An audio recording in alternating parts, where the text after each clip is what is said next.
नमस्कार, मैं हूं शंकर विश्वकर्मा और आप देख रहे हैं विजडम न्यूज।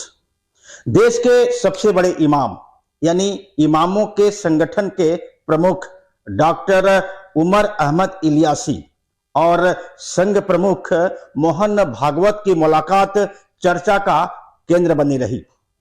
इस मुलाकात के कई मायने निकाले जा रहे हैं।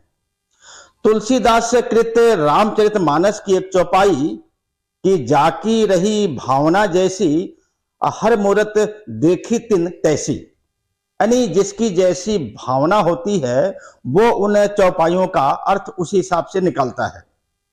ठीक उसी अंदाज में आज इन दो शख्सियतों की जो मुलाकातें हुई हैं उसको लेकर के सियासी गलियारों में तमाम तरह की चर्चाएं हो रही हैं।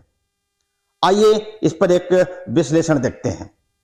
आरएसएस प्रमुख मोहन भागवत दिल्ली के कस्तूरबा गांधी मार्ग स्थित मस्जिद में जब ऑल इंडिया इमाम ऑर्गेनाइजेशन के प्रमुख डॉक्टर उमर अहमद इलियासी से वीरवार को मिलने पहुंचे तो सियासी गलियारों में चर्चाएं शुरू हो गईं।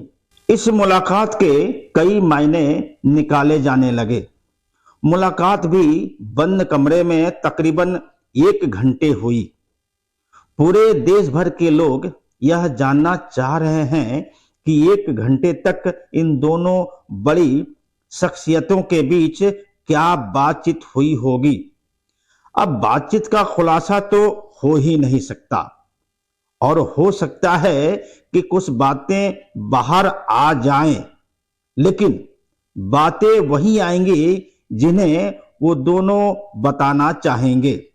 खैर, हकीकत यह है कि इस समय 2024 के लोकसभा चुनाव की चर्चा चारों तरफ हो रही है। विपक्ष की तमाम पार्टियां एक मंच पर आने की पहल कर रही हैं। यानी विपक्ष की सभी पार्टियां अगर भविष्य में एक हो जाती हैं तो ऐसे में हिंदू वोटरों का बिखराव अवश्य होगा। ऐसे में संघ की कोशिश है कि मुस्लिम समुदाय में भी एक पैठ बनाई जाए। देश भर को पता है कि बैकडोर से आरएसएस भाजपा के लिए क्या करता है।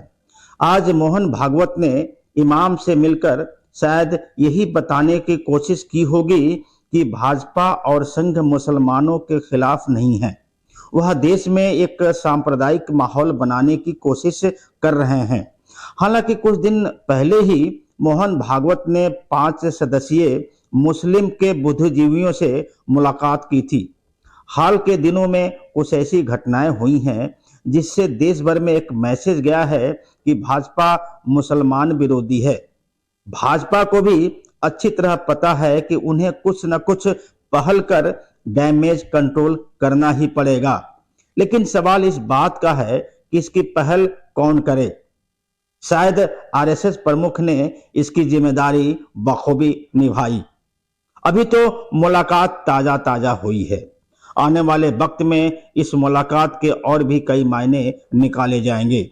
विपक्षी पार्टियां भी इस मुलाकात को लेकर जरूर मंथन कर रही होंगी, लेकिन यह मान लेना चाहिए कि इस मुलाकात का कोई ना कोई मकसद जरूर रहा होगा। इस मुलाकात के बाद डॉक्टर इलियासी देश भर के मुसलमानों को जो भी संदेश देंगे उसका तो पता शायद ही चल पाए, लेकिन डॉक्टर इलियासी ने तमाम जो पार्टी के नेता हैं उनको चिंतन और मंथन करने का एक कार्य तो दे ही दिया।